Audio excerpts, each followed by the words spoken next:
Assalamualaikum warahmatullahi wabarakatuh. Halo semuanya. Perkenalkan, nama saya Firda Merina Kusmawati dengan NIM 25030194019 dari kelas PKC 2025. Teman-teman sadar nggak sih, sekarang kita hidup di era yang serba canggih, mulai dari kecerdasan buatan, media sosial, hingga teknologi kesehatan yang terus berkembang pesat. Semua itu merupakan hasil dari perkembangan ilmu pengetahuan dan teknologi. Namun, sebagai seorang muslim, kita tidak hanya dituntut untuk mengikuti perkembangan tersebut, tetapi juga memahami bagaimana Islam memandang dan mengarahkannya. Lalu, bagaimana sebenarnya hubungan antara Islam dengan ilmu pengetahuan dan teknologi? Apakah Islam mendukung atau membatasi atau justru mengarahkan? Nah, mari kita bahas bersama dalam video ini.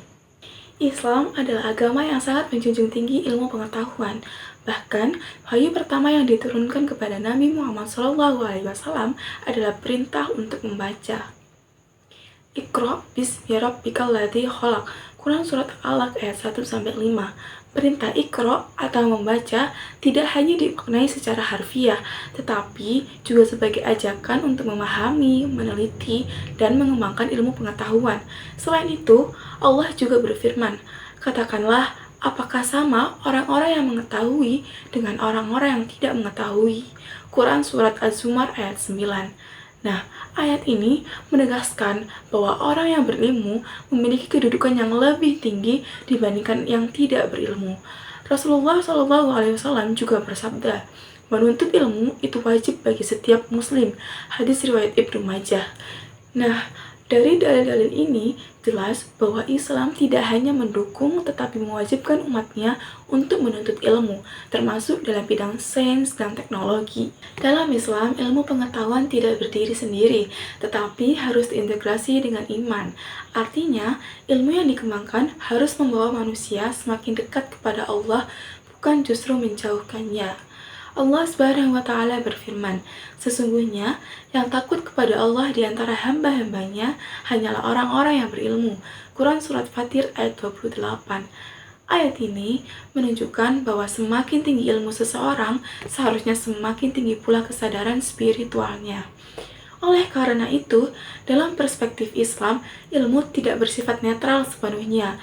Ilmu harus diarahkan untuk kebaikan, keadilan, dan kemaslahatan umat. Jika kita melihat sejarah, umat Islam pernah menjadi pusat peradaban dunia dalam bidang ilmu pengetahuan.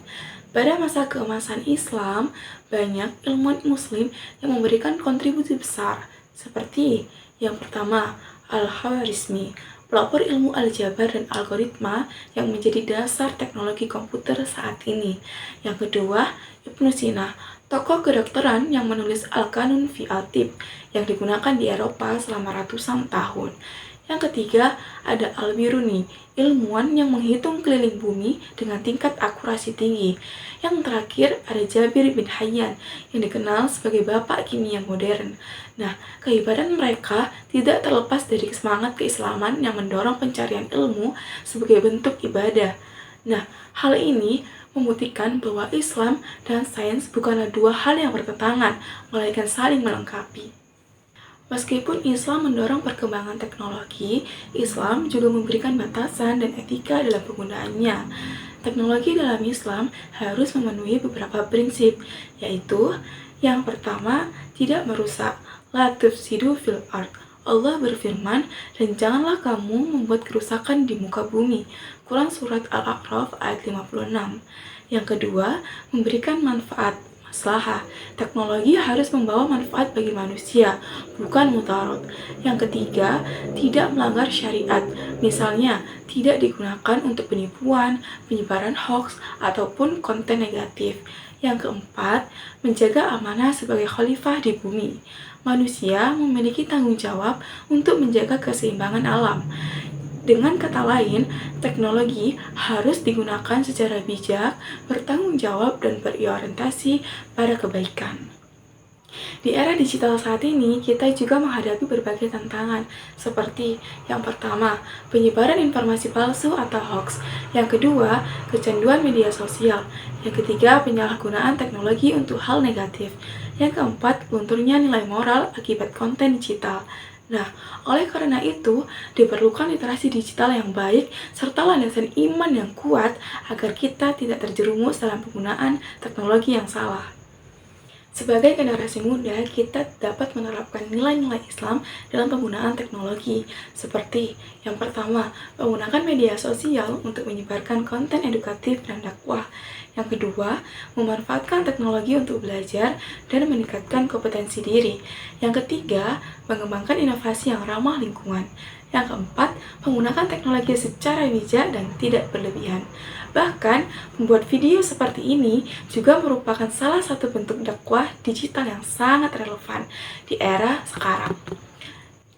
Dari pembahasan ini, kita dapat memahami bahwa Islam sangat mendorong perkembangan ilmu pengetahuan dan teknologi.